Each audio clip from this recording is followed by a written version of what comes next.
कुछ नहीं किया, ये गंगा के किनारे जाकर भगवान के नाम का संकीर्तन, ओम नमो भगवते वासुदेवाय, इस मंत्र का जाप किया, भगवान के धाम। कर्म योगी राजा परीक्षित ने कहा, सुखदेव जी महाराज से कहा, महाराज ये बताओ, ये अजामिल पूर्व जन्म में कौन था और ये वैश्या कौन थे? तो सुखदेव जी महाराज ने कहा, राजन श्लोक में साफ साफ आया, नामना नष्टे सदाचार दास्या संसर्ग दूषिता। कहा इसका संसर्ग पहले से ही जुड़ा, दास्या संसर्ग दूषिता। ये अजामिल पूर्व जन्म में ब्रह्मचारी थे और ये जो वैश्या थी ये भारत की सती पतिव्रता थी। संत जी ब्रह्मचारी का विचार था, मैं किसी काट की स्त्री का स्पर्श नहीं करूंगा, ऐसा इन्होंने संकल्प लिया और रहते कांटे जहां पर कोई जाता नहीं था संसार में। एक दिन ऐसा समय आया कि सर्दी थी, ये गंगा स्नान करने के लिए जा रहे थे, तो सर्दी के कारण ये मूर्छा खाकर गिर गए। तो ये भारत की सौभाग्यवती देवी की नजर जैसे पड़ी तो विचार किया, इसी के संत के प्राण संकट में है, तो इन्होंने जाकर अपनी चादर को उड़ाया और हाथ को सहलाना प्रारंभ किया। धीरे धीरे सुबह हुई, भास्कर भगवान प्रकट हुए। कुछ भास्कर भगवान की गर्मी और कुछ उस चादर की गर्मी से ब्रह्मचारी चेतना से जगे। जैसे नेत्र खुले तो ब्रह्मचारी ने कहा, एक उल्टा, मेरा व्रत था मैं किसी स्त्री को स्पर्श नहीं करूंगा, आपने मेरे व्रत को खंडित किया, जाओ मैं तुम्हें श्राप देता हूं, आज से तुम वैश्या बनो। भारत की सौभाग्यवती देवी कहने लगी, महाराज मैंने आपके प्राणों की रक्षा की और आपने मुझे श्राप दे दिया, मुझे तो वैश्या बनना पड़ेगा, पर मैं भी ये तुम्हें श्राप देती हूं, चाहे तुम्हारा ब्राह्मण कुल में जन्म हो पर तुम्हारा संसर्ग मेरे साथ ही होगा। इसीलिए लिखते गया, दास्या संसर्ग दूषिता, ये संसर्ग पहले से ही जुड़ा था। ऐसा पावन प्रसंग समय अनुसार आप लोग सुनेंगे। आगे कथा आई और थोड़ा प्रसंग बोल के सुखदेव जी महाराज ने से फिर आगे राजा परीक्षित ने कहा, महाराज मैंने ऐसा सुना था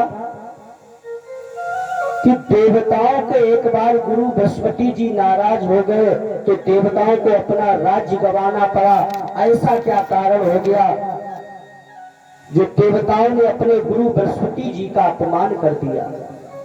तो सुखदेव जी ने कहा, राजन एक बार इंद्र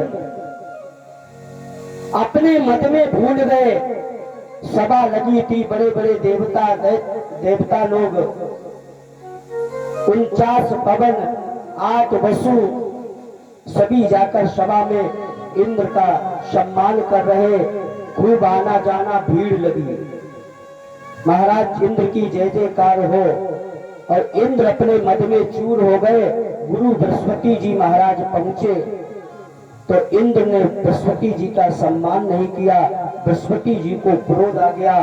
बृहस्पति जी ने कहा, इंद्र तुम्हें जिस पद का अभिमान है, जाओ मैं तुम्हें श्राप देता, तुम श्रीहीन हो जाओ।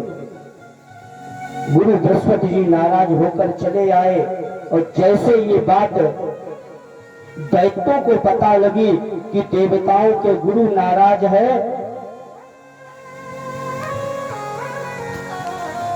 देवताओं के गुरु नाराज है, तो दैत्यों ने हमला बोल दिया।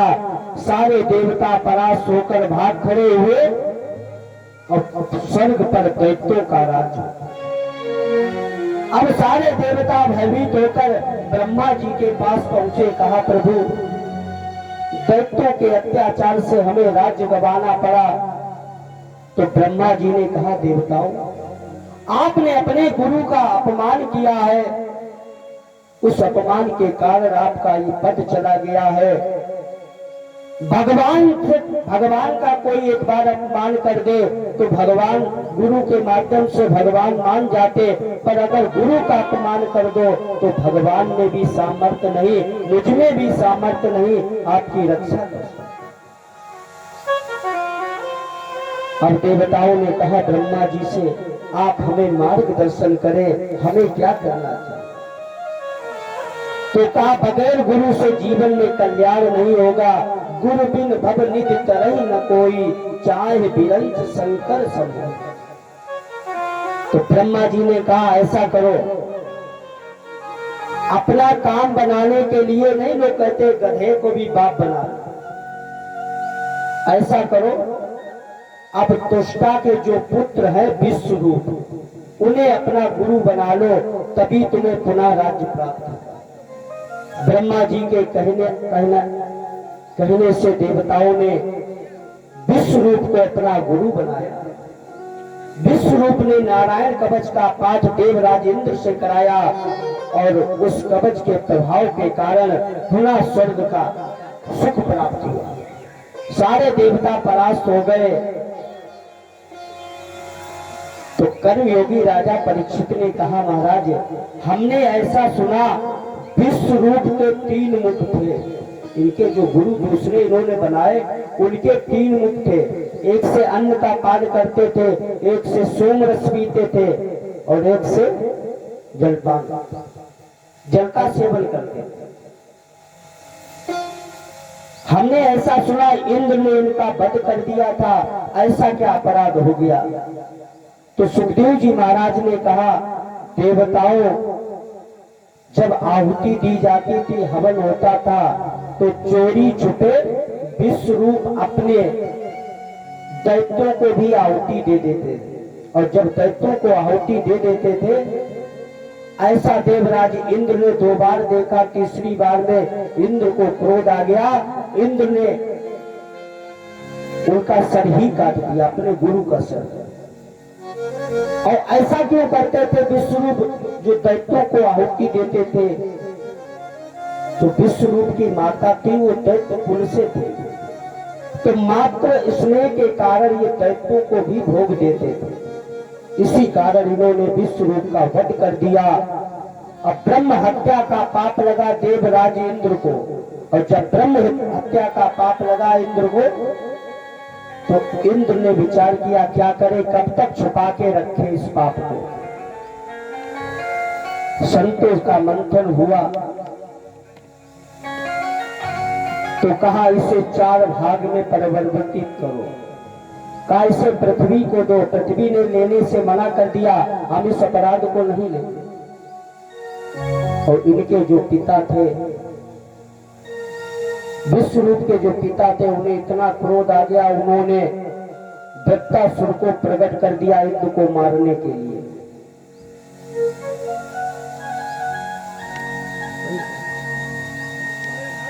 अच्छा ठीक है, बोले गोविंद भगवान की जय। उधर वृत्तासुर का आतंक बढ़ गया। अब इनके पास ब्रह्म हत्या का भी श्राप लगा, उससे भी ये परेशान, चारों तरफ से इन्हें मुसीबतों ने घेर लिया। तो संतों ने सभी ने समझाया ऐसा करो पृथ्वी को 1 भाग दे दो। पृथ्वी ने साफ मना कर दिया, इसमें ब्रह्म हत्या का पाप अपने ऊपर नहीं लूंगे।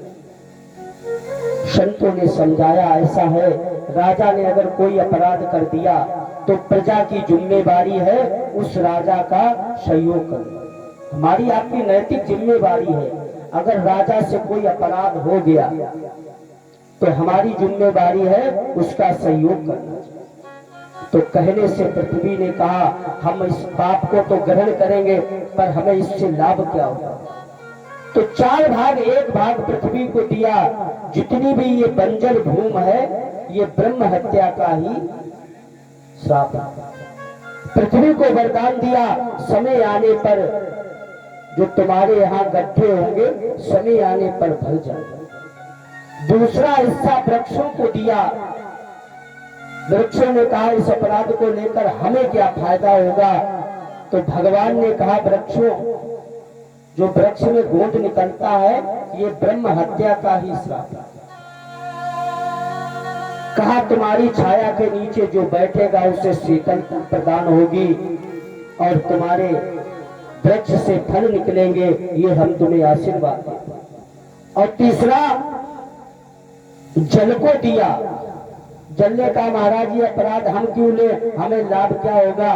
भगवान ने कहा तुम्हारे जल में जो बुलबुला उठेंगे वो ब्रह्म हत्या का प्रतीक होगा।